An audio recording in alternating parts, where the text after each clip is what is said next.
Kenalin, nama gue Wayan ya. Gue pengen ngasih tutorial Java dasar gitu. Jadi di tutorial pertama gue bakal ngajarin sih, sharing sharing ilmu tentang Java dasar untuk dasar kampus lah. Oke, di sini gue udah berasumsi bahwa kalian udah menginstal Visual Code Studio ataupun text editor yang mendukung untuk pemrograman Java, dan juga udah menginstal compiler untuk Javanya itu sendiri. Jadi di sini gue bakal sharing soal codingnya dulu. Untuk video pertama ini gue bakal uh, menjelaskan tentang struktur pemrograman Java di dasar dulu, dan juga uh, mendefine nama variabel. Oke, yang pertama di sini kita buat nama file. Nama file sebenarnya bebas, tapi biasanya itu dia camel case. Camel case itu apa? Jadi dengan huruf besar, huruf kecil gitu. Misal contoh kayak pertemuan pertama, jangan lupa partisi filenya .java. Oke, yang pertama kita buat kelas dulu ya, karena basic pertama Java itu adalah ngebuat kelas dulu gitu. Public class pertemuan pertama. Oke, jadi nama kelas ini tuh harus sama dengan nama file yang kita buat. Kenapa? Yaitu basic pemrogramannya lah. Jadi itu penjelasannya itu seperti itu penjelasannya akan ada di bagian OOP, Java OOP atau Oriented Object Programming, atau pemrograman berbasis objek. Tapi di sini karena kita dasar dulu, ya kita bakal fokus ke dasarnya. Oke, untuk public class ini tuh ya kelas ya. Nanti penjelasannya akan terpisah di bagian OOP tadi.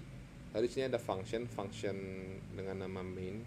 Jadi di dalam function ini itu semua hasil proses dari sebuah pemrograman Java dasar itu keluarnya di sini gitu. Nanti gimana ke depannya itu bakal ada lebih dari satu function, tapi untuk sekarang kita fokus di function main ini. Nah, sebenarnya tanpa ARGS pun sebenarnya bisa untuk di run harusnya. Ini contohnya. Oh, nggak bisa ya?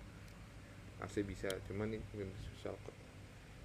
Oke, parameter ini itu udah bawa, intinya ini udah struktur dasar untuk pemrograman Java gitu. Nah, sistem outprintln itu untuk ngeprint semua hal yang ada di dalam kurung ini. Itu sebenarnya ada dua jenis, ada system.out.println dan system.out.print. Di sini kita samain ya. Nah, bedanya apa?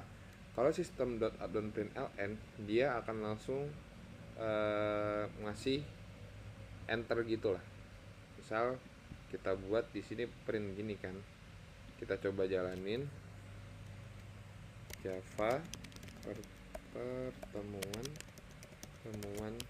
pertama .java misal. Nah, tapi kalau misalkan kita cuma print doang, dia akan jadi satu baris. Misal kayak gini.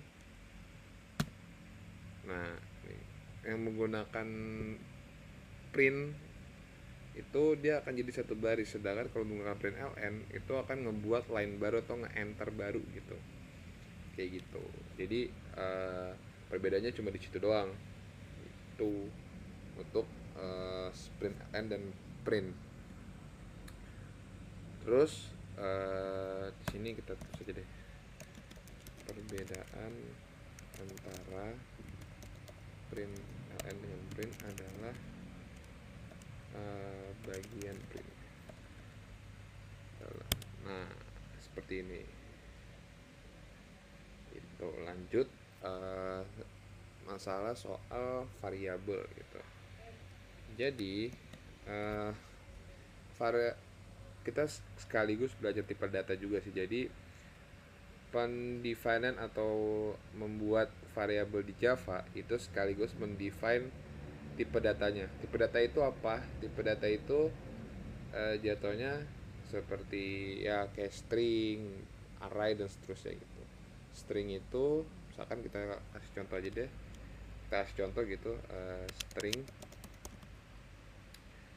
misalnya hello world. Nah, string ini itu hanya boleh buat kata-kata kayak gini. Kalau misalnya kita ganti ke angka misalkan 10 gitu kayak gini, itu dia enggak, itu dia akan error pasti. Misalkan kayak gini, kita coba print, nah dia akan error. Kenapa? Karena tipe datanya itu string gitu. Jadi tipe data string itu untuk menyimpan teks ya. Nah, misalkan kayak nama gitu kan, nama saya Wayan. Nah, misalnya kita print hello, ini nggak akan error. Kita clear dulu, terus kita coba jalanin lagi. Nah, langsung muncul. Oke, lanjut. Tipe data yang kedua itu misalkan integer ya, integer umur. Nah, integer ini seperti yang di sini di komentar ya, tipe data integer itu untuk menyimpan angka bulat gitu. Jadi nggak bisa desimal atau koma gitu. Misalkan kita print lagi umur, kita coba run lagi, nah dia akan print langsung umurnya 20 gitu misal gitu. Lalu lanjut, yang kedua itu ada double IPK misalkan 3,75. Nah, ini untuk menyimpan angka. Bedanya kalau double ataupun floating point atau floating point itu float sama sih, itu untuk menyimpan angka koma. Bedanya floating point dengan double itu panjang di bagian komanya, di belakang koma gitu, panjang digit di belakang koma gitu. Jumlahnya berapa jujur gue nggak hafal ya, cuma intinya floating point dan double itu untuk angka di belakang koma atau di komanya gitu. Kalau misalnya kita isi angka bulat, dia sebenarnya nggak error sih, tapi hasilnya kayak gini, dia akan 1,0. Nah, itu bahkan error gitu, nggak bisa kayak gini, harus koma. Tergantung versi compilernya sebenarnya. Kalau misalnya tadi gue isi 1, dia akan otomatis ngambil 1,0. Tergantung compiler sekali lagi. Tapi karena ini gue di Visual Code Studio dan compiler terbaru, jadi bakal error karena nggak sesuai gitu sama tipe datanya yang ada. Tipe data dengan isi datanya itu nggak sama lah gitu. Udah string, integer, double, floating point juga bisa sih kita buat float. Misalkan nih float kedua gitu, coba kita print. Nah, kalau kita nggak ada F, coba kita lihat apa bedanya. Oh, oke, error. Itu menyimpan angka sama seperti double ya, koma F-nya itu apa? Gue juga nggak tahu F-nya itu apa. Cuma kalau di beberapa bahasa pemrograman double sama float itu nggak beda gitu. Nanti gue bakal mungkin cari lagi. Tapi intinya float dengan double itu untuk menyimpan angka koma tuh. Lalu lanjut satu lagi, tipe data array sebenarnya. Tipe data array itu apa sih sebenarnya? Penjelasan tentang array gampangnya adalah sebuah variabel yang dapat menyimpan data lebih dari satu. Misalkan bisa isinya 2, 3, dan bentuknya indeks. Indeks itu apa? Indeks itu urutan. Urutannya dari 0 gitu. Contoh misalkan di sini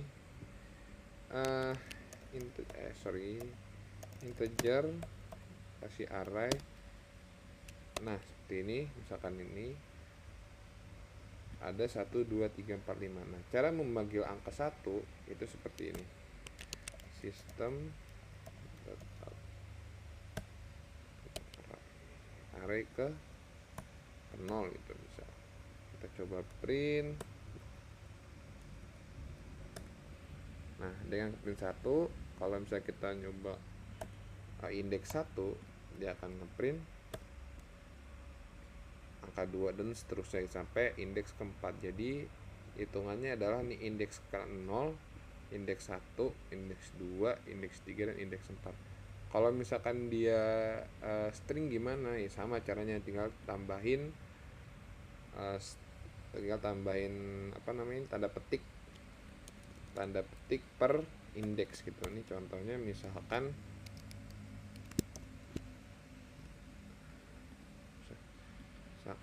ini string apa ya, string